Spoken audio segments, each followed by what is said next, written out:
You are not failing, you are protected. Close your eyes for a moment. Be still for a second. I want to ask you something, and I want you to really sit with it. When did you start believing that your body was working against you? Because somewhere along the way, and I've spoken to hundreds of women about this, somewhere along the way a story got written. That the weight gain was failure, that the exhaustion was weakness, that the fact that nothing was working anymore meant that something fundamentally was wrong with you. I want you to hear me very clearly today. That story is not true. Your body has been doing something extraordinary, something that's kept humans alive for thousands of years. It's been responding to signals of threat, real or perceived, by protecting you, by holding on, by conserving, by doing exactly what a beautifully intelligent biological system does when it senses danger. And I know that's not how it feels. I know it feels like betrayal. I know you've looked in the mirror and felt something between despair and rage. I know you've done everything right and still nothing moved, and I know you've blamed yourself for that. But what if you didn't need to be fixed? What if you needed to be understood? There are stories we unconsciously live by, the beliefs that run beneath the surface, driving our behavior without our awareness. And one of the most pervasive stories I see in women going through menopause is this one. I am not enough. I've never been enough. And this body, this changing, difficult, unpredictable body is proof.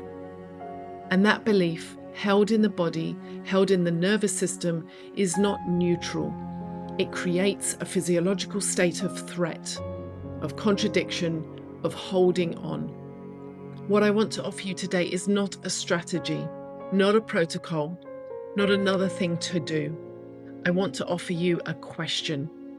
What would it mean? What would actually become possible in your life if you decided, just for today, to believe that your body has been doing its best, that your body is not your worst enemy, that it's not broken, that it's not a source of shame, but a loyal, ancient, intelligent system that has been responding to everything you've lived through, the stress, the loss, the overgiving, the never quite enoughness of it all, and it's been trying in its own way to keep you safe. You don't have to earn safety. You don't have to lose the weight to deserve peace. You don't have to fix yourself to be worthy of care. The weight is not who you are. The exhaustion is not who you are. The reflection you've been arguing with is not the truth of you.